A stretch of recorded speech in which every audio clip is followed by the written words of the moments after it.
সুযোগ পায় না।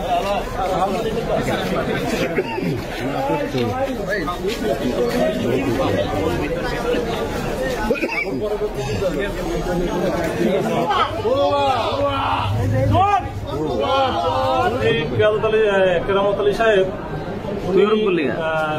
রাজবাড়ি জিয়ার হলো 332/2024। এটার ঘটনার তারিখ হলো 18/7/24। এই মামলায় 2 নম্বর আসামি হুকুমের আসামি, তার হুকুমে অন্যান্য আসামিরা আগ্নেয়াস্ত্র, দেশীয় অস্ত্র সহ বৈষম্য বিরোধী ছাত্র জনতার উপরে আক্রমণ করে তাদের আহত করে বোমা বিস্ফোরণ করে ভীতিকর পরিস্থিতি তৈরি করে। এই মামলায় তার বিরুদ্ধে সুনির্দিষ্টভাবে অভিযোগ আছে। এই কারণে তাকে রাজবাড়ী বিজ্ঞ সদর আমলি আদালত তার জামিনের আবেদন নামঞ্জুর করেছে।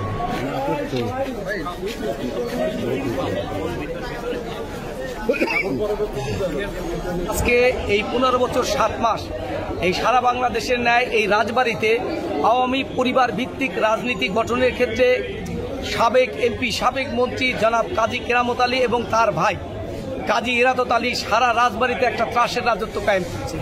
এবং আপনারা জানেন যে কোটা সংস্কার আন্দোলনকে কেন্দ্র করে সারা বাংলাদেশের ন্যায় যখন রাজবাড়িতে একটা যৌক্তিক আন্দোলন গড়ে ওঠে, তখন এই বালু খেকো, অপরের জমি দখলকারী এবং পারিবারিক যে রাজতন্ত্র কায়েমকারী এই কাজী কেরামত আলী এবং কাজী ইরাদত আলীর নেতৃত্বে ছাত্র জনতার উপরে বোমা, গুলিবর্ষণ এবং অতর্কিত দেশীয় এবং আগ্নেয় অস্ত্রের দ্বারা আক্রমণের ফলে যে মামলাটি হয়েছে, সেই মামলায় আজকে বিজ্ঞ আদালতে এই আসামির পক্ষে জামিন চাওয়া হলে আমরা এজাহারকারী বাদী পক্ষে অর্থাৎ ছাত্র জনতার পক্ষে আমরা এই জামিনের বিরোধিতা করে বলি যে তিনি এই 15 বছর 7 মাস এই রাজবাড়িতে ত্রাসের রাজত্ব করেছে এবং তিনি হচ্ছে সারা পৃথিবীর মধ্যে এই কাজী কেরামত আলী একটা বিষয়ের জনক, যে নাকি রাজবাড়ী জেলা আওয়ামী লীগের সেক্রেটারি থাকাকালীন সময়ে নিজের সেক্রেটারিশিপ নিজের আপন ভাই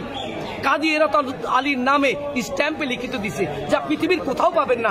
এই ধরনের অর্বাচীনমূলক কাজ করা এই ধরনের একজন ব্যক্তি, এবং শুধু তাই নয়, তার কাছ থেকে বিভিন্ন চাকরি সূত্রে যারা 10 লক্ষ টাকা এবং তার অধিক টাকা নিয়েছিল তারা শেষ পর্যন্ত চাকরিও দেয়নি এবং টাকা ফেরত পায়নি, যেটা এই মামলার ভিতরে লেখা আছে, আপনারা দেখবেন। হ্যাঁ, এবং তারা পরবর্তীতে আত্মহত্যা করেছে। কিন্তু এই কাজী কেরামত আলী সাহেব এবং তার ভাই কাজী ইরাদত আলীর ভয়ে সেই সমস্ত যারা জীবন দিয়েছে আওয়ামী লীগ করতে তারাও তার বিরুদ্ধে কোনো মামলা করে নাই। এবং এই ফ্যাসিজমকে টিকিয়ে রাখার জন্য, ছাত্র জনতার উপরে গুলিবর্ষণের জন্য, তাদেরকে আহত করার জন্য, তাদেরকে খুন করার উদ্দেশ্যে এবং যৌক্তিক দাবি যে নির্মূল করার যে পদক্ষেপ নিয়েছেন, সেই মর্মে আমরা কিছু ভিডিও ফুটেজও বিজ্ঞ আদালতে উপস্থাপন করেছি। আদালত আমাদের বক্তব্য শুনে সন্তুষ্ট চিত্তে এই আসামির জামিন নামঞ্জুর করে তাকে জেল হাজতে প্রেরণের আদেশ প্রদান করেছেন।